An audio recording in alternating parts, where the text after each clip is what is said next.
ಇನ್ನು ಗುತ್ತಿಗೆದಾರರ ಬಾಕಿ ಹಣ ಬಿಡುಗಡೆ ಮಾಡಬೇಕು, ಹಾಗೆ ಗುತ್ತಿಗೆದಾರರ ಸಂಘ ಈ ರೀತಿಯಾಗಿ ಏನು ಪತ್ರ ಬರೆದಿದೆ, ಇದು ಈಗ ತೀವ್ರ ಚರ್ಚೆಗೆ ಗ್ರಾಸವಾಗಿದೆ. ಈ ಪತ್ರದಲ್ಲಿ ಕಾಣದ ಕೈಗಳ ಕಥೆ ಕೂಡ ಅಡಗಿದೆ ಅಂತ ಹೇಳಲಾಗ್ತಾ ಇದೆ.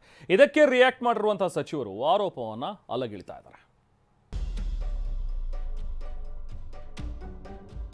ಸಚಿವರು ಆದೇಶನ ಅವರು ಮೀಟಿಂಗ್ ಮಾಡೋದೇ ಬೇರೆ, ಬಟ್ ಅಲ್ಲಿ ನಡ್ಕೊಳ್ಳೋದೇ ಬೇರೆ. ಯಾರು ಬಂದು ನಮಗೆ ರಿಕ್ವೆಸ್ಟ್ ಮಾಡ್ತಾರೆ ಅವರಿಗೆಲ್ಲ ಸ್ಪೆಷಲ್ ವ್ಯವಸ್ಥೆ ಕೊಟ್ಟಿದ್ದೀವಿ.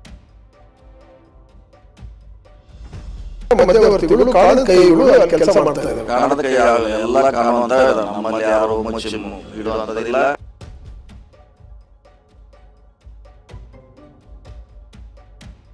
ಸಾಹೇಬರಿಗೂ ಅಷ್ಟೇ, ಮಗ ನೇರವಾಗಿ ಹೇಳ್ಬೇಕಾದ್ರೆ ಮಗನೇ ಎಲ್ಲಾದ್ರೂ ಡೀಲ್ ಮಾಡ್ತಾರೆ.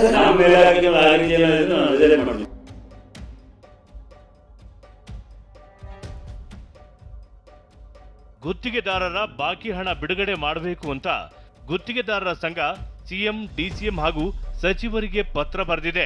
ಗುತ್ತಿಗೆದಾರರ ಸಂಘದ ಈ ಪತ್ರ ಕೇವಲ ಬಾಕಿ ಹಣದ ವಿಚಾರ ಇದ್ದಿದ್ರೆ ಇಷ್ಟೊಂದು ಚರ್ಚೆ ಆಗ್ತಿರ್ಲಿಲ್ಲ.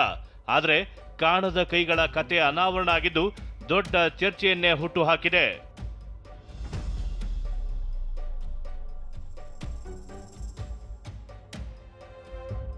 ಸಿಎಂ ಸಿದ್ದರಾಮಯ್ಯಗೆ ಪತ್ರ ಬರೆದಿರುವ ಗುತ್ತಿಗೆದಾರರ ಸಂಘದ ಅಧ್ಯಕ್ಷ ಮಂಜುನಾಥ್, ಸಣ್ಣ ನೀರಾವರಿ ಇಲಾಖೆಯಲ್ಲಿ ಮಧ್ಯವರ್ತಿಗಳು ಅಂದ್ರೆ ಕಾಣದ ಕೈಗಳು ಹಿಂದಿನ ವ್ಯವಸ್ಥೆಯನ್ನ ಹದಗೆಡಿಸುತ್ತಿದ್ದಾರೆ ಅಂತ ಆರೋಪ ಮಾಡಿದ್ದಾರೆ.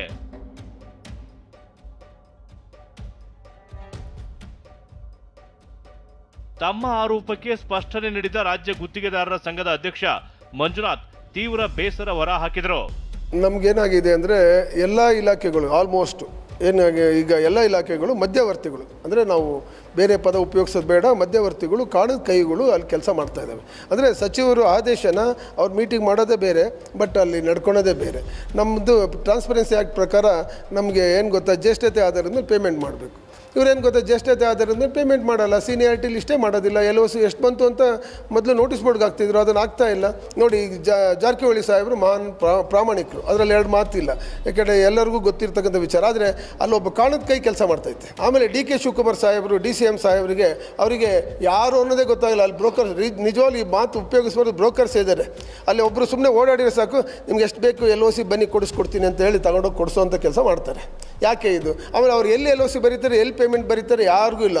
ಅವ್ರಿಗೂ ಸಹ 3ನೇ ತಾರೀಕು ಪೇಮೆಂಟ್ ಹೇಳಿದಾಗ ಕೊಡ್ತೀನಿ, 5ರಿಂದ 50 ಲಕ್ಷ ಇರೋರಿಗೆ ಫಸ್ಟ್ ಕ್ಲಿಯರ್ ಮಾಡಿಬಿಡೋಣ ಅಂದರು. ಬಟ್ ಮಾತಾಡ್ತಾರೆ ಹೊರತು ಆ್ಯಕ್ಷನ್ ತಗೊಂಡಿಲ್ಲ.